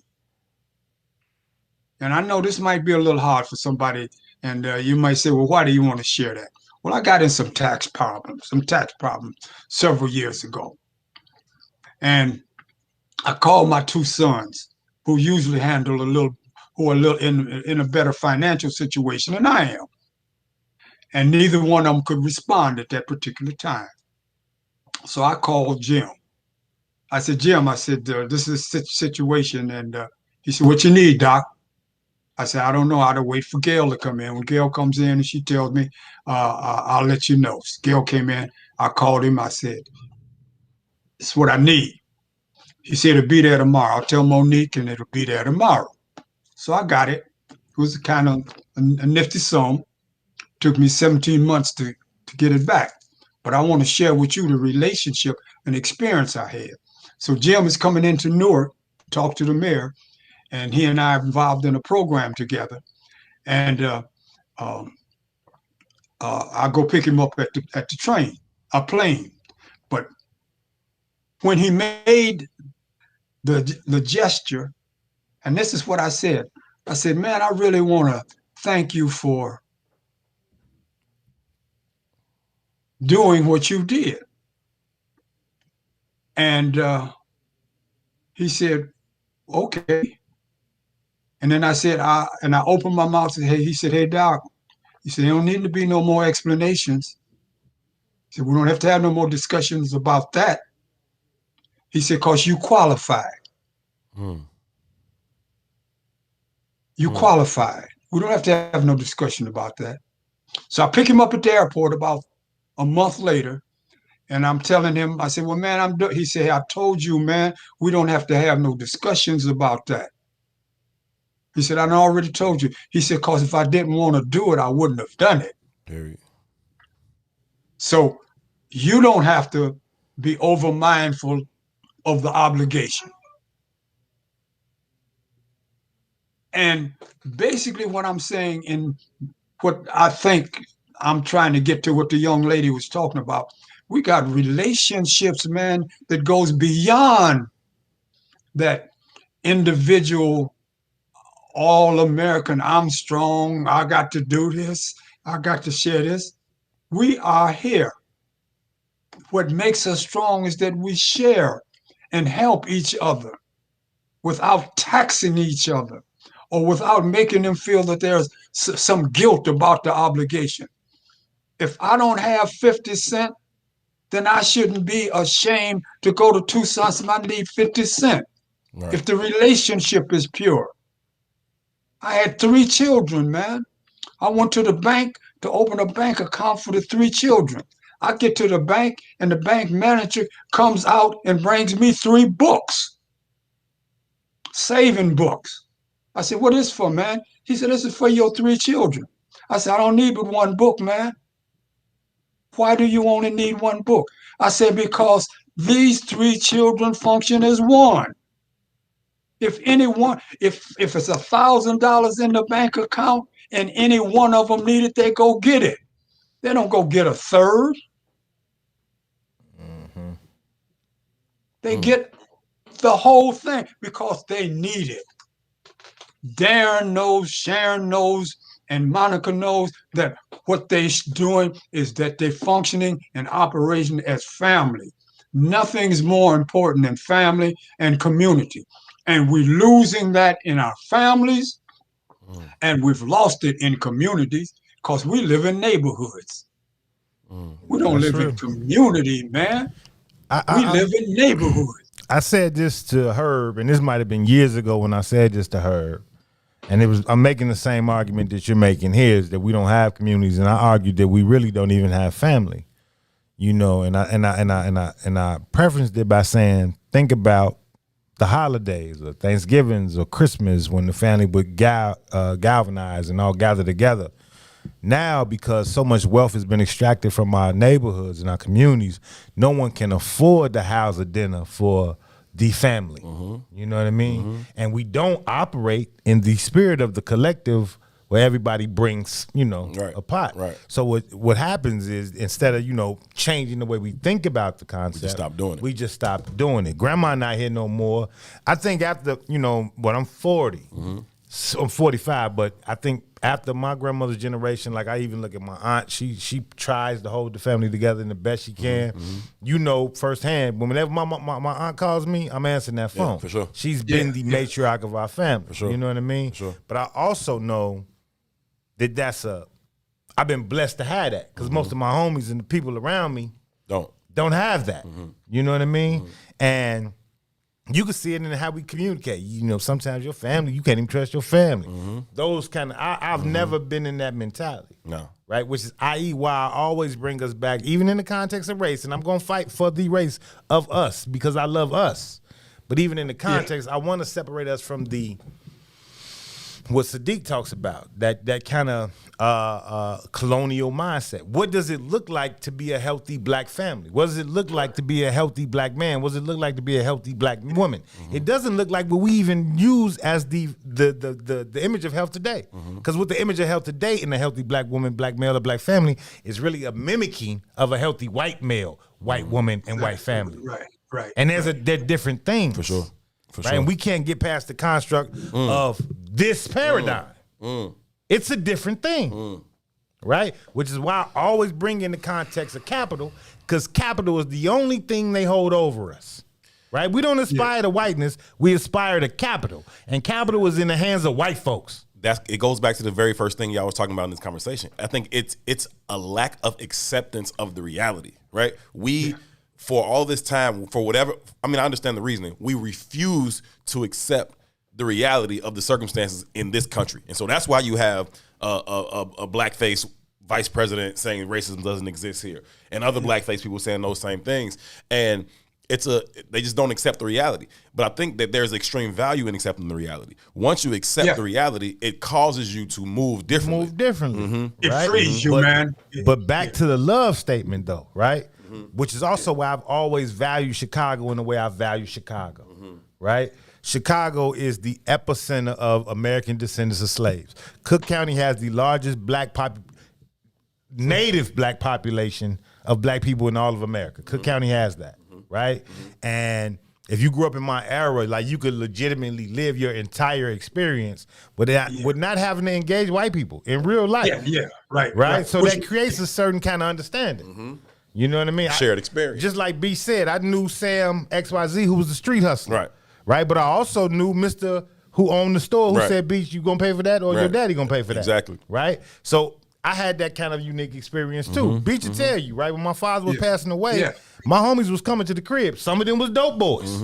It is what it is. And when they came in that room with my daddy, they humbled themselves like they was 10-year-olds. I ain't a dope boy. I'm just his son now. I'm just his son. I'm talking about Chiefs too. I ain't talking about little corner boys.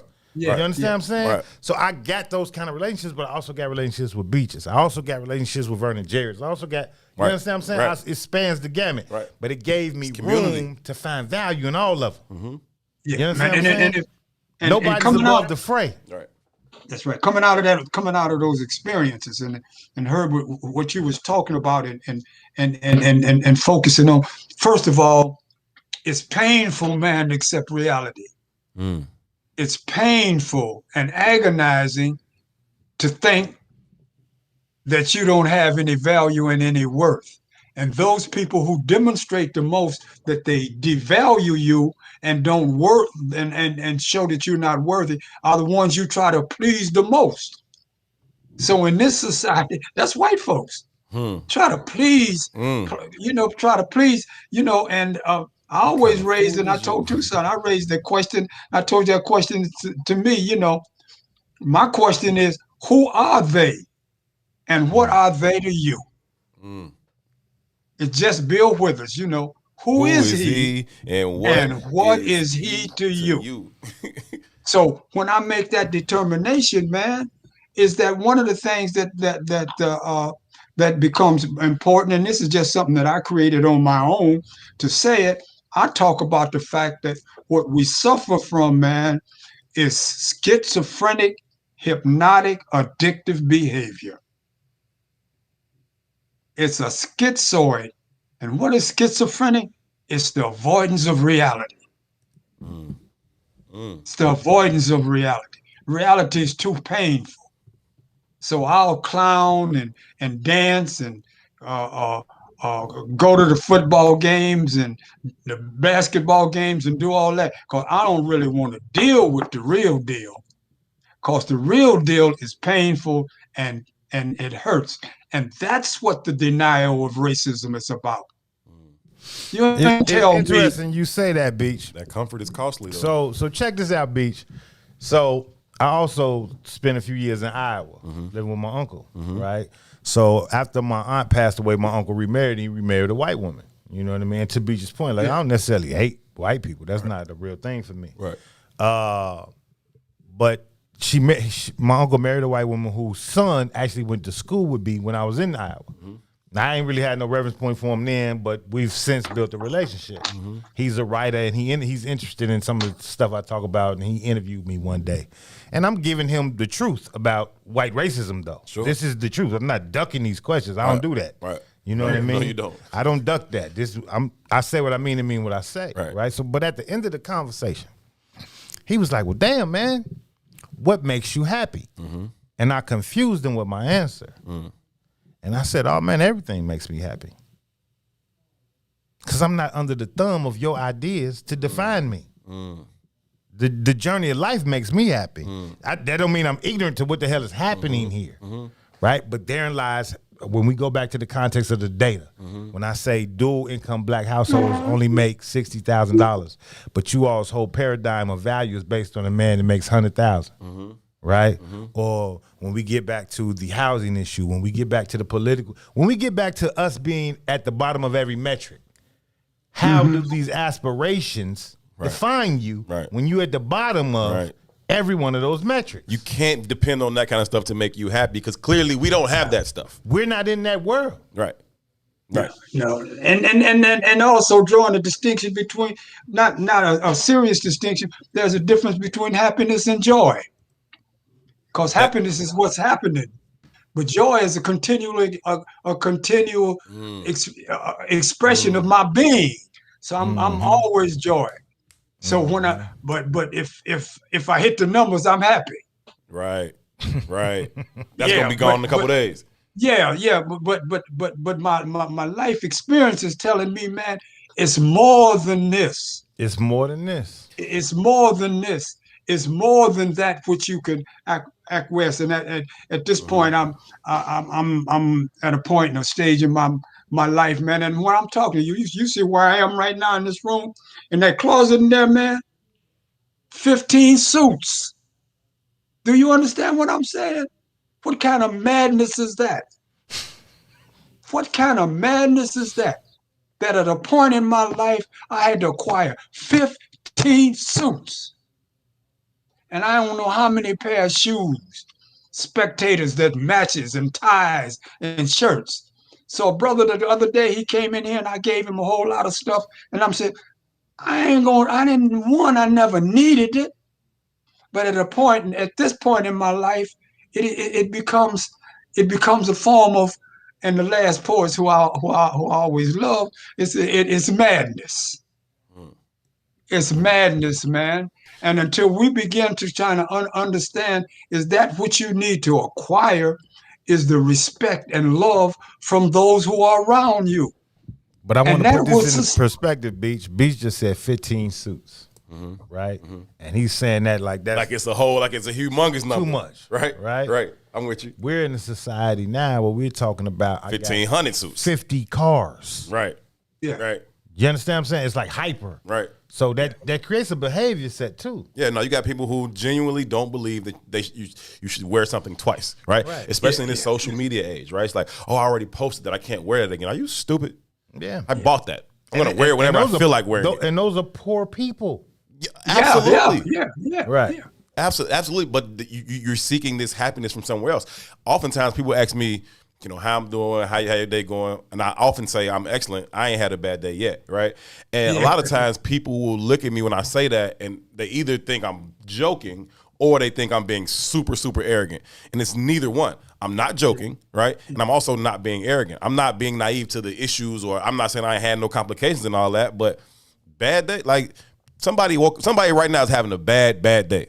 It ain't me, right? Do I got some stuff going on? Do I got some issues I'm dealing with? Absolutely, I got some stuff I'm dealing with. But it ain't really touching my joy that Uncle Walt was talking about on the inside, right? Am I unhappy about some stuff? Yeah, I'm unhappy. That's temporary stuff, right? But my joy is in here. I ain't had no bad days. G. I didn't have some challenging ones, but man. And who is it? And it wasn't the Sly in the Form Family Stones. What we talking about, man? And then I love the line. It's Sly one of the songs. He said, "I want to thank you for letting me be myself again." But from a spiritual standpoint, there's another way to look at that too, though, right? It's all about appreciation. Even the negative. Even the negative is about appreciation, right? So that's part of the conversation I always have about relationships, right? We come in and we'll say, my partner is this, my partner is that. No, what that partner is a reflection of you, even in the negative. So that partner showed up to grow you. So even the negative becomes a positive if you accept it as is. It's to grow you. You attracted that energy to grow. That's right. Your person. You. That's right. So you can prosper. I don't share this with you about my wife, man. Before we got married, and we dated a couple times, and I said, she called and she said, "What you doing?" I was in Brooklyn, and I used to go to, I do Tai Chi and Kung Fu and all that. So I'm saying I'm going to see a Kung Fu movie. So my wife, at this time she wasn't my wife, Gail, said, "Well, I'd like to join you to the movie." I said, "But Gail," I said, "you don't like the Kung Fu movies." And she said, "You're right. I don't like the Kung Fu movies." She said, "But I like you." And in our relationship, as we developed and used to go out, she loves the dance. Well, I don't like to dance. So our relationship is, I said, because she made that gesture to me, when I take her out, I have to dance with her. So when we go to a place, the first dance is mine and the last dance is mine. But the point I'm trying to make, man, is that you have to do things that you don't like sometimes when you're with human beings that help you grow. So my son said to me one time, "Daddy, I don't like what Mama's saying and doing in this situation." And I said, "Okay." I said, "But what did you get out of that?" He said, "What you mean what I get?" I said, "Didn't you tell me you didn't like what she said and done? You know." He said, "Yeah." I said, "Then you must have got this lesson out of it." He said, "What lesson?" "The lesson that you learn from that situation is what?" And he looked at me and he said, "No, I don't know. You're confusing me. What lesson?" I said, "The lesson that you learn is that you should not ever get involved of doing things that hurt other people. Because you was hurt in this situation, so you must always be cautious of the fact you don't want to hurt nobody because you know what it feels like to be hurt. You know what it feels like to be hurt. So if you know what it feels like to be abused, well, dig it. If you know what it feels like to be abused, you should not abuse another person. But who are the primary abusers? Those who've been abused. Who've been abused. That's right. Those who've been abused. So you can't let the abuse define who you are.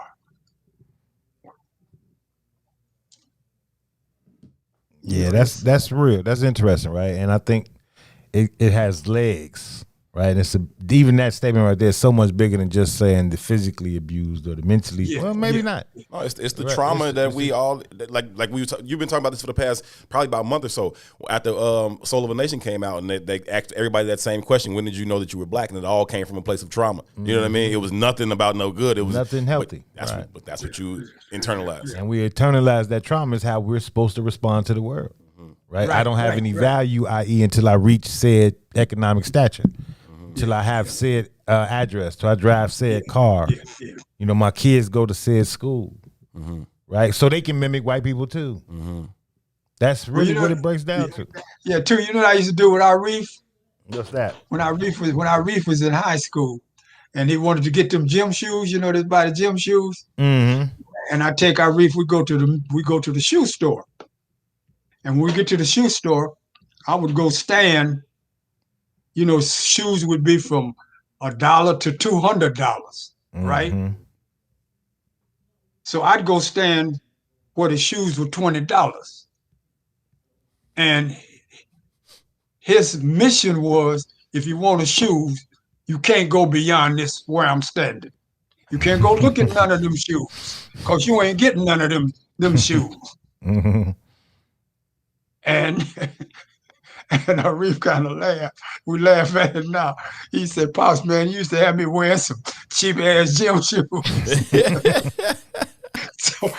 So I said, look, not only did I want to address the fact that it was economical feasible for me to be there in that situation, but I also wanted to instill in him, he didn't necessarily need to create the desire to have a Jordan set of $200 gym shoes. Yeah, that's not where your value comes from. Yeah, and you can't even pay your rent. You got a Cadillac outside, and you can't meet your mortgage payments. But see, that's what that stuff does to you.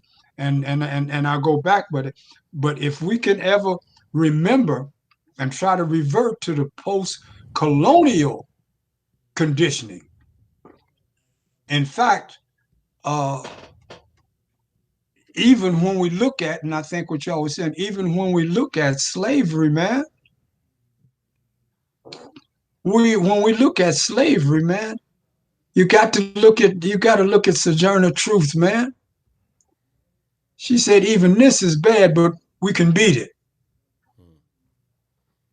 We can beat it, you know. It's that audacity. You got to be crazy enough to think that you can change these circumstances, no matter how deep they are, no matter how old they, you know, how long they've existed. It's like you can change it if you believe it. And I'm just crazy enough to think that we can do that. And you know, and I think it comes from the alternative just being unacceptable. You know what I'm saying? I think it's living in the nuance of the situation, right? Like speaking of beach. Thinking about my dad, thinking about myself. I've already changed it. Yeah. You understand what I'm saying? Yes, sir. We've already changed it. It's perspective. Yes, sir. Right? Because I don't operate within that paradigm. Your value set does not define me. Now, how you view me ain't my business. Ain't got nothing to do with me. No, ain't got nothing to do with me, man. How you view me really ain't my business. Right. But how I view me is. That's all that matters. You know what I mean? Yeah. But again, I know all of that is rooted, regardless of whatever's going on, it's all rooted in love. Love, exactly. I.e. the value system. Exactly. Right? Love is the anchoring point of that thought and belief system. Right. You know what I mean? Right. It's you know, I speak about 95th Street all the time. I joke and I laugh about that, but it's not funny. Oh, you love 95th Street. I love 95th Street. You know what I mean? I told my wife when I die, cremate me and spread my ashes from 95th and King Drive to all the way down to downtown. And I mean that. I'm not playing. You know what I mean? Yeah. This is Mecca for me. For me. I feel you. I'm the same way. I've told everybody, make me a tree. I don't want to be buried. Make me a tree and plant me over east somewhere. You know what I'm saying? Like it's where I want to be. You know what I'm saying? That's just I don't know. It's what I know. It's what I love. You know what I'm saying? Yeah, when it's happening. What's that, Uncle Walter? No, Herbie, it becomes important for you to define your reality. It becomes very, very important for you and I'll go to my wife again, man.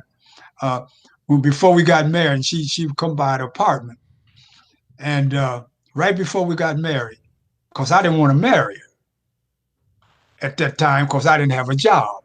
Okay. So I didn't want to marry her, and she said, "Well, you're gonna get a job, ain't you?" You know. I want now. She said, "But you're gonna get." I said, "Well, yeah, I'm gonna get a job. I'm looking for a job." But anyway, I live in an apartment on Flatbush Avenue, right up over the park. And I was on the 5th floor. And I said, "Come here." She said, "What?" We went to the window. And we got to the window, and I pointed out to the window. And she said, "What's up?" I said, "What do you tell me what you see out there?" So she explained some things that she saw. So we came back and sat down. She said, "What was that about?" I said, "I just wanted to know, did you see what I saw?" I said, "Because that's what our relationship's going to be based on. Me to see what you see and you to see what I see. Because if I see something different than what you see, that's a conflict. We're going to have problems. So I want to minimize the problems by you and I seeing and having the same value as each other. I don't value this big car, so I ain't trying to be no big gangster or nothing. I ain't trying to impress you. I don't want you doing nothing to impress me. You know, just be who you are, which allows me to be who I am. And in that aspect of it, man, is that it becomes free. See, that's what free us, man. The freedom that we get, man, is to be who we are. Now, a lot of people say to be who the creator was, but we create our realities, man. We decide when we look out there what it is. Is it real or is it imaginary? Is it a myth? Is it a fallacy? Mm-hmm. Or is it the truth? And when you focus in on the truth, and I'm impartial to everything except the truth, man. So I'm not going to have no discussions about something that's not true just because somebody believe in it, or just because somebody think it's fake, or they say, "Well, man, I got I got a belief system, and I got faith." Do you want to know what faith is? Now I want to share something with you. I think I got it right here. Here it is here. Now y'all just follow this for a moment. The truth about faith. This is the truth about faith. Have faith that something is true does not make it true. Having faith that something is true does not make it true. Having faith does not make it probably true. Having faith does not make it probably true. Having faith has no bearing on truth whatsoever. Having faith has no bearing on truth whatsoever. Having faith simply means you believe it whether it's true or not. And in scripture, they say faith is hope for evidence not seen. Faith is hope for evidence not seen. And my position is, what kind of sense does that make? Mm-hmm. Mm-hmm. Having faith, having hope for something, having hope for evidence not seen. I want to see the evidence, man. Mm-hmm. I want to see the evidence. Mm-hmm. The evidence tells us that there's racism in America. Right? Yeah, you go on the evidence. But see, people want to say, "Well, man, I got faith and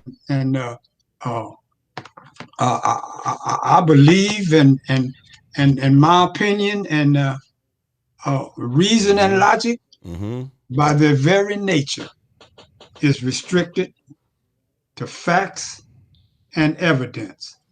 Belief, faith, and opinions have no such limitations." I know you're going to get out of here. Before you log us off, though, Herb, I want to say this, and this kind of going to probably preference us for Friday's conversation, right? And I said that we got to kind of live in the gray, appreciate the nuance, right? Be fluid in thought. Out of that whole last statement Beach just made, what caught me was the conversation between him and his soon-to-be wife, Gail, right? She wanted to be married to him, who was unemployed at the time, and him saying, "Hey, I ain't with this shit. I ain't got no job." Right? And the belief in him and the possibility and being willing and open to the experience. Being willing and open to the experience, right? And how far the paradigm has shifted. And I don't even mean it just in the context of marriage and relationships, right? Even with me and you or anybody's relationship, most of the pillars of that relationships are built in times of downtroddenness or despair, or you know what I mean? It's kind of where it's made or broken. You know what I mean? Or even when you're just doing some stupid shit, like when you did this stupid shit, you know what I mean? Right? But now we come to the table with this prerequisite of perfection, right? When we ourselves are not perfection, and that's not even where bonds are made. And that's not even where the value is found. Right? How many of us in my generation, your generation, are going to get to 60, 70 and be able to look back and have these kind of stories of growth with someone, right? Experiences with someone, right? Because we wasn't predisposed to have this paradigm of perfection for you to be in my circle, right? That's that community that he's talking about. That's real, right? That's why when he took the comic book, my man didn't banish him from the store, right? This is just part of our journey. Right.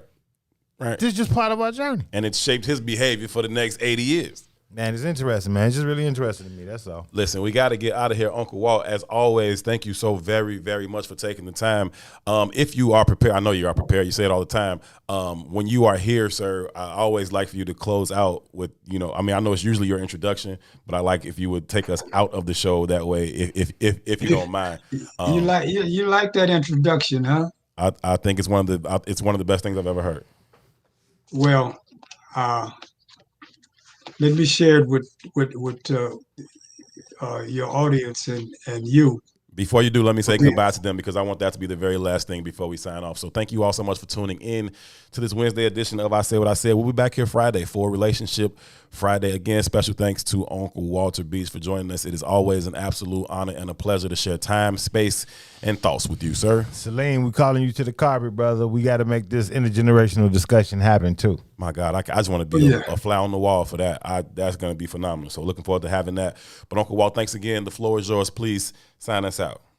Okay, all right. This is what I usually say by choice and what I know myself to be. I am who I am. I am black in attitude. I'm black in behavior. I'm black in belief and thought. I am African in spirit, and I have accepted and acknowledged the fact of myself being intuitively and have developed the cognitive strength to function as a black man in America.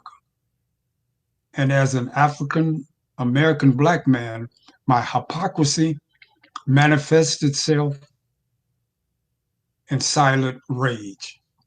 I must decide what my relationship to racism will be. Only I can say when and where I enter my manhood with quiet, undisputed dignity without violence or special patronage. I ask no quarters, and I give no quarters. When I enter, and where I enter, I take with me my people. WIIFTVPN.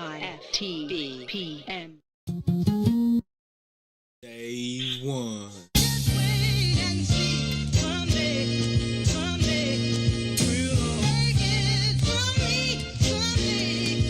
Yes, sir, I like how that sound right there, man. You know what I'm saying? You know what I'm saying? That's kind of inspirational. It's like everybody got a goal. They're trying to reach or alive. They're trying to live, man. We bumps in the road. You gotta keep pushing forward. You know what I'm saying? If it don't kill you, it make you strong. You know what I'm saying? My story right here. Yeah. It takes a special kind of mind to grind and work from the bottom and climb up the ladder of success in time. It doesn't matter what the test is, every step is another level till I step in as the next in line, no question. I'm considered one of the best, my whole life invested in, holding mics and sketching rhymes, you guessed it. I'm on mine, still restless, yes, even pressed up my records on my own dime. As many battles I blew breath in, and open mics I blessed. I'll never be labeled an overnight success, passing out CDs, doing shows for free, then dabbing Bo to E so that my soul could speak over these soulful beats that's so cold to me. Like the breeze in the shower, we be posted deep. All the prices that I paid, the sacrifices I made, it'll all come to life one day, someday.